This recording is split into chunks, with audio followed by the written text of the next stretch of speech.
Welcome to my YouTube channel. आज के lecture में हम डिस्कस करेंगे क्लास 10 का chapter 3 that is how do organism reproduce. इसके पहले वाले लेक्चर में हमने डिस्कस किया था कि किस तरीके से प्लांट में जो है सेक्सुअल रिप्रोडक्शन होता है, और इसके पहले वाले लेक्चर में हमने रिप्रोडक्शन और उसके टाइप्स के बारे में डिस्कस कर रहा था।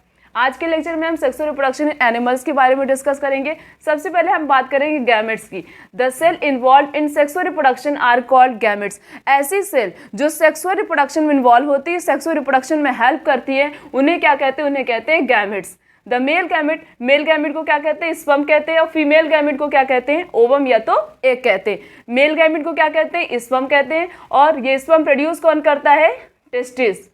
और फीमेल गैमेट को क्या कहते हैं? ओवम बोल सकते हैं, या तो हम जो है उसे एग भी बोल सकते हैं। ये कौन प्रोड्यूस करता है? ये ओवरी प्रोड्यूस करता है। Then next is fertilization. The fusion of male gamete with the female gamete to form zygote during the sexual reproduction is called fertilization. Fertilization क्या होता है? जब मेल गैमेट और फीमेल गैमेट आपस में दोनों फ्यूज करते हैं, उसे क्या कहते हैं? उसे कहते हैं फर्टिलाइजेशन। और जब फर्टिलाइजेशन होने के बाद जब मेल गैमेट और फीमेल गैमेट आपस में फ्यूज करते हैं, फर्टिलाइजेशन होता है, तो किसका फॉर्मेशन होता है? जाइगोट। जाइगोट के बाद जो है एम्ब्रियो का फॉर्मेशन होता है। फिर यही जो एम्ब्रियो होता है वो किस में कन्वर्ट होता है? फीटस में। Fertilization are two type.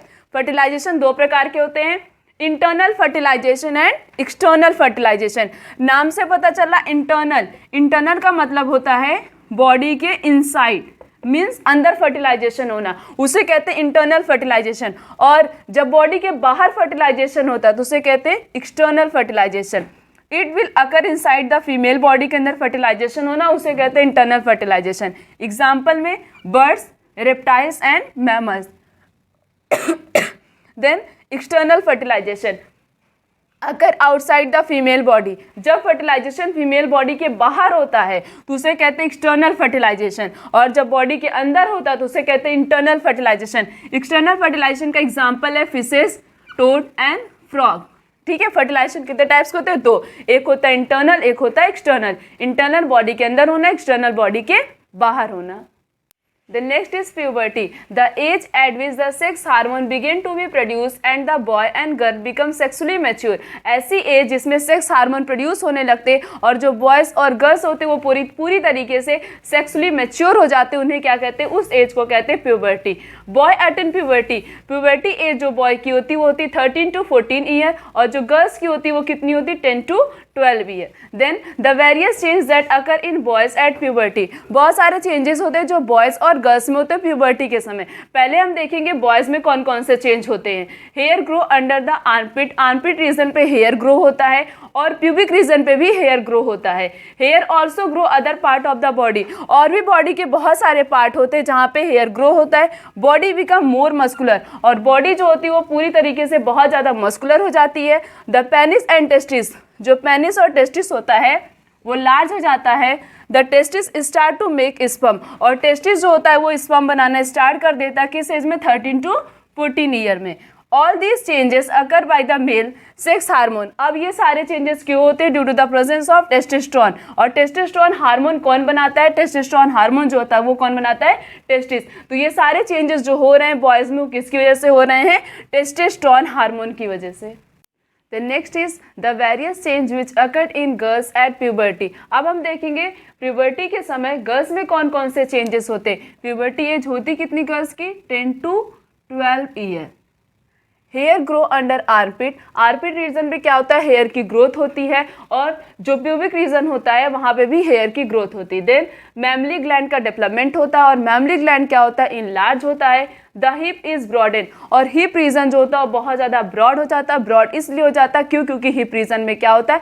Fat जो होते हैं वहाँ पे स्टोर हो जाता है। और जो फैलोपियन ट्यूब होता है, यूट्रस होता है, और वजाइना जो होता है ये क्या होता है? इनलार्ज हो जाता है प्यूबर्टी के समय in the girls. Ovary start to release egg, और जो ओवरी होता है वो स्टार्ट क्या करता है? रिलीज क्या करता है? एग रिलीज करता है। एग को हम जो है कॉमनली ओवम भी बोल सकते हैं। और मेंस्ट्रुएशन भी स्टार्ट हो जाता है प्यूबर्टी के समय। ऑल दिस चेंजेस, अब ये जो गर्ल्स में ये सारे चेंजेस हो रहे हैं क्यों होते हैं? Due to the presence of female sex hormone. Female sex hormone की प्रेजेंस की वजह से ये सारे चेंज हो रहे हैं। कौन कौन सा हार्मोन होता है? ईस्ट्रोजन हार्मोन और प्रोजेस्टेरॉन हार्मोन। और ये ईस्ट्रोजन हार्मोन और प्रोजेस्टेरॉन हार्मोन जो होता है ये बनाता कौन है? ओवरी। ये जो ईस्ट्रोजन हार्मोन है ये मेंस्ट्रुएशन में हेल्प करता है और जितने भी सेक्सुअल बिहेवियर होते हैं उसमें हेल्प करता है। बट ये जो प्रोजेस्टेरॉन हार्मोन है ये प्रेगनेंसी में हेल्प करता है, इसीलिए प्रोजेस्टेरॉन हार्मोन को कभी कभी प्रेगनेंसी हार्मोन भी कहा जाता है। The next is the male reproductive system. It will consist of the testis. Male के पास टेस्टिस प्रेजेंट होता है, स्क्रोटम प्रेजेंट होता है, इपिडिडाइमस प्रेजेंट होता है, वास डिफरेंस प्रेजेंट होता है, सीमाइनल वेसल्स प्रेजेंट होता है, प्रोस्टेट ग्लैंड और पेनिस। ये सारे पार्ट किसके होते हैं? टेस्टिस के होते हैं। Testis are the oval shape. Testis किस शेप का होता है? ओवल शेप ऑर्गन होता है। कहाँ पे प्रेजेंट होता है? स्क्रोटम कैविटी के एब्डोमिनल कैविटी के बाहर प्रेजेंट होता है। टेस्टिस क्या करता है? ये मेल सेक्स हार्मोन बनाता है और साथ साथ में मेल सेक्स भी सीक्रेट करता है। मेल सेक्स सेल कौन सा होता है? स्पर्म होता है और ऑल्सो और हार्मोन भी बनाता है। हार्मोन कौन सा बनाता है? टेस्टोस्टेरोन हार्मोन बनाता है। Testis lie in the pouch like structure. Testis pouch like structure में प्रेजेंट होता है और उस पाउच लाइक स्ट्रक्चर को कहते हैं स्क्रोटम। क्यों? क्योंकि हमारी बॉडी का टेम्परेचर ज़्यादा होता है और टेस्टिस को कम टेम्परेचर चाहिए स्पर्म के फॉर्मेशन करने के लिए, इसीलिए टेस्टिस पाउच लाइक स्ट्रक्चर में प्रेजेंट होता है। और टेम्परेचर कितना चाहिए उसे? 2 से लेकर 3 डिग्री सेल्सियस चाहिए स्पर्म के फॉर्मेशन करने के लिए, इसीलिए टेस्टिस किसमें प्रेजेंट होता है? Pouch like structure which is known as scrotum. The secretion of seminal vessels and prostate gland. ये जो सेमाइनल वेसल्स होता है, प्रोस्टेट ग्लैंड होता है, ये क्या करता है? ये स्पर्म को न्यूट्रिशन प्रोवाइड करता है। अब जब स्पर्म को न्यूट्रिशन मिलेगा तभी जो स्पर्म होता है वो फीमेल रिप्रोडक्टिव ट्रैक्ट में ट्रांसफर हो पाएगा। There is only one opening. सिर्फ और सिर्फ एक ही ओपनिंग होती है जहाँ से यूरिन और स्पर्म दोनों पास होते हैं। अब यही चीज़ फीमेल में क्या होता है? दोनों की ओपनिंग अलग अलग होती है, बट मेल में जो यूरिन और स्पर्म जो होता है वो दोनों एक ही ट्रैक से पास होता है। The next is the female reproductive system. It will consist of ovaries, oviduct, uterus and vagina. Female reproductive system के पास क्या क्या प्रेजेंट होता? ओवरी प्रेजेंट होता, ओविडक्ट, ओविडक्ट को कॉमनली फैलोपियन ट्यूब भी कहा जाता है। और क्या होता है? यूट्रस होता है और वजाइना होता है। वजाइना को बर्थ कैनाल भी कहा जाता है। The next point is ovaries are oval in shape. Ovary का शेप कैसा होता है? ओवल शेप का होता है। ये कहाँ पे प्रेजेंट होता है? Inside the abdominal cavity near the kidney. Abdominal cavity के अंदर होता है और किडनी के पास प्रेजेंट होता है। जबकि टेस्टिस कहाँ पे होता है? एब्डोमिनल कैविटी के बाहर होता है, एक पाउच लाइक स्ट्रक्चर में होता है, उसे क्या कहते हैं? स्क्रोटम कहते हैं। Ovaries is to make a mature female sex cell बनाता है जिसे कहते हैं ओवा, और उसे हम एग भी बोल सकते हैं। और क्या करता है? सेक्स हार्मोन भी बनाता है। 2 हार्मोन ओवरी बनाता है, एक होता है एस्ट्रोजन हार्मोन, दूसरा होता है प्रोजेस्टेरॉन हार्मोन। जबकि टेस्टिस सिर्फ और सिर्फ एक ही हार्मोन बनाता है। कौन सा हार्मोन? Testosterone hormone. और the fertilisation take place in the fallopian tube. और फर्टिलाइजेशन कहाँ पे होता है? फैलोपियन ट्यूब में होता है और बेबी का डेवलपमेंट जो होता है वो यूट्रस के अंदर होता है। The vagina is called birth canal. अब वजाइना को बर्थ कैनाल क्यों कहा जाता है? क्यों कहा जाता है? क्यों? क्योंकि इसी वजाइना से बेबी की डिलीवरी होती है, इसलिए बेबी को इसीलिए जो है वजाइना को बर्थ कैनाल कहा जाता है। The opening for the passes out the urine and the vaginal opening are separated. जहाँ से यूरिन पास होता है और जहाँ से वजाइना की ओपनिंग होती है दोनों अलग अलग होती है। जबकि मेल में क्या था? स्पर्म और यूरिन दोनों एक ही जगह से पास होता है। The next is fertilization. The fusion of male and female gamete is called fertilization. The male और female gamete आपस में एक दूसरे से फ्यूज करते उसे क्या कहते हैं? उसे कहते हैं fertilization. Fertilization होने के बाद सबसे पहले किसका फॉर्मेशन होता है? जाइगोट। किसका फॉर्मेशन होता है? जाइगोट का फॉर्मेशन होता है। और फर्टिलाइजेशन होता किसके अंदर है? फैलोपियन ट्यूब या हम बोल सकते हैं ओविडक्ट। इनके अंदर क्या होता है? फर्टिलाइजेशन होता है। Then development of embryo. अब हम देखते हैं कि एम्ब्रियो का डेवलपमेंट कैसे होता है। The embedding of embryo in the thick lining of the uterus. जब एम्ब्रियो जो होता है ये यूट्रस की वॉल से जाके अटैच होता है तो इसका मतलब वो लेडी क्या, मतलब उसे कहते हैं इम्प्लांटेशन। जब इम्प्लांटेशन होता है तभी वो लेडी क्या होती है? प्रेग्नेंट होती है। देन आफ्टर इम्प्लांटेशन होने के बाद एक स्पेशल स्ट्रक्चर का फॉर्मेशन होता है जो कि uterus wall and call the placenta. Means एक स्पेशल स्ट्रक्चर होता है उसे कहते हैं प्लेसेंटा। और ये जो प्लेसेंटा होता है ये मदर की बॉडी से और बेबी की बॉडी से अटैच रहता है by the help of umbilical cord. Umbilical cord की मदद से अटैच रहता है। प्लेसेंटा का फंक्शन क्या होता है? प्लेसेंटा जो होता है ये हार्मोन भी सिक्रेट करता है, उसके बारे में हम हायर क्लासेस में स्टडी करेंगे। बट हम थोड़ा सा जान लेते हैं कि प्लेसेंटा का फंक्शन क्या होता है। प्लेसेंटा जितनी भी बेबी की रिक्वायरमेंट होती हैं, मीन्स न्यूट्रिशन से लेकर वेस्ट प्रोडक्ट को सिक्रीट करने में ये प्लेसेंटा क्या करता है, हेल्प करता है। कनेक्टेड किससे होता है, मदर की बॉडी से, और फीटस दोनों आपस में कनेक्टेड होते। किसकी मदद से कनेक्टेड होते, अम्बिलिकल कॉर्ड की मदद से होते। तो प्लेसेंटा क्या करता है, बेबी की जितनी भी रिक्वायरमेंट होती है उसको फुलफिल कौन करता है, प्लेसेंटा करता है। Then the time period from the fertilization up to the birth, time period means fertilization से लेकर जब तक उस बेबी का बर्थ नहीं हुआ है, उस पूरे बीच के पीरियड जो होता है उसे क्या बोलते हैं, उसे बोलते हैं गेस्टेशन। और गेस्टेशन पीरियड कितने मंथ का होता है, 9 मंथ का होता है। ये ह्यूमन बीइंग का है, ह्यूमन बीइंग का ही गेस्टेशन पीरियड 9 मंथ का होता है। बाकी अलग अलग एनिमल्स का गेस्टेशन पीरियड क्या होता है, डिफरेंट होता है। The next is menstruation, the breakdown and removal of the inner thick and the soft lining of the uterus along with its blood vessels in the form of vaginal bleeding is called menstrual flow or menstruation. menstruation क्या होता है, break down होना। किसका break down होना, uterus की inner lining. जो uterus की inner lining होती है उसे कहते हैं इंडोमेट्रियम। क्या बोलते हैं, इंडोमेट्रियम। तो जो यूट्रस की इनर लाइनिंग है यही ब्रेक डाउन होती है और क्या होता है, वजाइना से ब्लीडिंग होती है। उसी प्रोसेस को क्या बोलते हैं, उसी प्रोसेस को बोलते हैं मेंस्ट्रुअल फ्लो, या तो हम बोल सकते हैं मेंस्ट्रुएशन। मेंस्ट्रुएशन अगर एवरी 28 डेज, मेंस्ट्रुएशन हर एक 28 दिन पे होता है। क्यों, क्योंकि ओवुलेशन भी 28 दिन पे होता है। ओवुलेशन क्या होता है, रिलीज ऑफ ओवम और एग बाय ओवरी। ओवम बोले या हम एग बोले, जो ओवरी ओवम या एग रिलीज करती है उसी को क्या बोलते हैं, उसी प्रोसेस को बोलते हैं ओवुलेशन।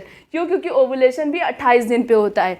क्यों, ये जो ओवम रिलीज हो रहा है, अगर ये ओवम फर्टिलाइज नहीं हुआ तभी मेंस्ट्रुएशन होता है। इसी वजह से जब ओवुलेशन होता है तभी मेंस्ट्रुएशन भी होता है। ओवुलेशन 28 दिन पे होता है तो मेंस्ट्रुएशन भी 28 दिन पे ही होगा। अगर ये फर्टिलाइज्ड हो गया तो जो है लेडी क्या होगी, प्रेग्नेंट हो जाएगी। The next is it will take place last 3 to 5 day. Menstruation जो होता है वो 3 से 5 दिन तक होता है। The menstrual cycle is controlled by hormones. अब मेंस्ट्रुएशन जो होता है वो फीमेल में, उसको कंट्रोल कौन करता है, हार्मोन कंट्रोल करता। कौन कौन सा हार्मोन, एक होता है ईस्ट्रोजन हार्मोन और दूसरा होता है प्रोजेस्टेरोन हार्मोन। ये दोनों हार्मोन बहुत इंपॉर्टेंट रोल प्ले करते हैं किसमें, मेंस्ट्रुएशन में। Then the first occurrence of menstruation, puberty के समय जब पहली बार मेंस्ट्रुएशन होता है उसे कहते हैं मिनार्ज। क्या बोलते हैं, मिनार्ज। और जब 45 से 50 ईयर, इन ईयर के बीच में मेंस्ट्रुएशन जो होता है वो पूरी तरीके से स्टॉप हो जाता है, उसे क्या कहते हैं, उसे कहते हैं menopause. The next is birth control method.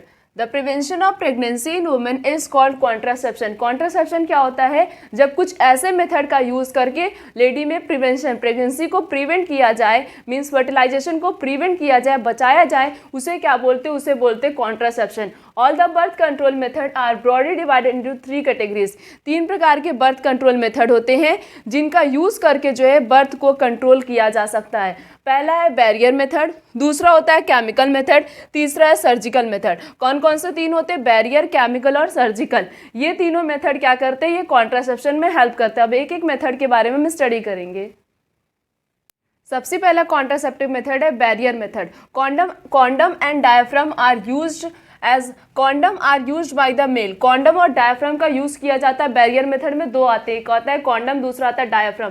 Condom का यूज कौन करता है, मेल करते हैं। क्या करने के लिए, अपना पेनिस कवर करने के लिए। और डायफ्राम का यूज कौन करती, फीमेल करती। क्या करने के लिए, अपना वजाइना या तो सर्विक्स कवर करने के लिए। कॉन्डम का यूज सिर्फ और सिर्फ मेल करते, क्या करने के लिए, अपना पेनिस कवर करने के लिए। और डायफ्राम का यूज कौन करती, फीमेल करती, अपना सर्विक्स या तो वजाइना कवर करने के लिए। They both were prevent the sperm and ovum for meeting. ये दोनों, ये जो डायफ्राम और कॉन्डम है, ये दोनों प्रिवेंट करते ताकि स्पर्म और ओवम आपस में एक दूसरे से मीट ना कर सके। जब तक दोनों के बीच में आपस में मीटिंग नहीं होगी तब तक जो है वो लेडी प्रेग्नेंट नहीं होगी। Then condom is only a contraceptive method which can prevent STD. STD का मतलब होता है सेक्सुअली ट्रांसमिटेड डिजीज। कॉन्डम ही एक ऐसा मेथड है जो कि सेक्सुअली ट्रांसमिटेड डिजीज से बचाता है। बाकी कोई भी contraceptive method sexually transmitted disease से प्रिवेंट नहीं करता है। Then next the next is intrauterine contraceptive device, that is IUD, short form में उसे आईयूडी बोलते हैं। The use of IUD is called copper T. IUD में किसका यूज किया जाता है? आईयूडी मेथड में कॉपर टी का यूज किया जाता है। It will place inside the uterus, इसको प्लेस किसके अंदर किया जाता है? यूट्रस के अंदर, और सिर्फ इसका यूज जो है फीमेल करती है। इसको किसके अंदर प्लेस किया जाता है? यूट्रस के अंदर प्लेस किया जाता है। ये करता क्या? ये इम्प्लांटेशन नहीं होने देता है। इम्प्लांटेशन क्या होता है? जब ब्लास्टोसिस्ट जो होता है, मीन्स जब जाइगोट कंटिन्यूअस डिवाइड करता है तो क्लीवेज का फॉर्मेशन करता है, उसके बाद वो ब्लास्टोसिस्ट का फॉर्मेशन करता है। जब यही ब्लास्टोसिस्ट यूट्रस की वॉल से जाके अटैच हो जाता है, इसी प्रोसेस को कहते हैं इम्प्लांटेशन। जब ब्लास्टोसिस्ट यूट्रस की वॉल से अटैच होता है तभी वो लेडी प्रेग्नेंट होती है। तो ये कॉपर टी क्या करता है? इम्प्लांटेशन नहीं होने देता, मीन्स ब्लास्टोसिस्ट को जो है यूट्रस की वॉल से अटैच नहीं होने देता। Then next method is surgical method. Surgical method male और फीमेल दोनों के लिए अवेलेबल होता है। इसमें दो सर्जिकल मेथड होता है। एक होता है वेसिकोटॉमी, दूसरा होता है ट्यूबिकोटॉमी। वेसिकोटॉमी नाम से पता चला, वेसिको मीन्स वास डिफरेंस, और वास डिफरेंस प्रेजेंट किस में होता है? मेल में प्रेजेंट होता है। और इसके ट्यूबिकोटॉमी से नाम से पता चल रहा है फेलोपियन ट्यूब, ट्यूब आ रहा है सबसे पहले, तो क्या होता है? फेलोपियन ट्यूब होता है फीमेल में, और मेल में तो ये होता नहीं। तो ये मेथड किसके लिए होता है? फीमेल के लिए। तो हम ऐसे याद कर सकते हैं, वेसिकोटॉमी मेथड किसके लिए होता है? वास डिफरेंस को रिमूव भी किया जाता है। वास डिफरेंस प्रेजेंट किस में होता है? मेल में। ट्यूबिकोटॉमी फेलोपियन ट्यूब किस में प्रेजेंट होता है? फीमेल में। तो वेसिकोटॉमी में क्या किया जाता है? Small portion of sperm duct को रिमूव किया जाता है और उसको टाइटली बाइंड कर दिया जाता है ताकि स्पर्म जो है वो बाहर निकलता जाए, इनसाइड अंदर ना इंटर करे। ये मेथड कौन यूज करता है? मेल यूज करते। Then next is tubectomy. Tubectomy में क्या किया जाता है? फेलोपियन ट्यूब को कट करके रिमूव कर दिया जाता है। This method use by the female, और इस मेथड का यूज कौन करती हैं? फीमेल। तो दो सर्जिकल मेथड होते हैं, कौन कौन से? वेसिकोटॉमी and ट्यूबिकोटॉमी। The next is sexually transmitted disease. The disease which are spread by sexual contact with an infected person are called sexually transmitted disease. ऐसी डिजीज जो कि किसी भी इन्फेक्टेड पर्सन से नॉर्मल पर्सन में ट्रांसफर हो रही by the help of sexual contact is known as sexually transmitted disease. Some of the common disease, कुछ कॉमन डिजीज है सेक्सुअली ट्रांसमिटेड डिजीज। सबसे पहला है गोनोरिया, दूसरा है सिफिलिस, तीसरा है एड्स। एड्स का फुल फॉर्म होता है acquired immunodeficiency syndrome. Gonorrhoea और सिफिलिस कैसी डिजीज होती है? बैक्टीरियल डिजीज, मीन्स ये किससे होता है? बैक्टीरिया से होता है। बाकी ये जो एड्स होता है ये किससे होता है? HIV से होता है। तीन सेक्सुअली ट्रांसमिटेड डिजीज होती है, कौन कौन सी? गोनोरिया, सिफिलिस और एड्स।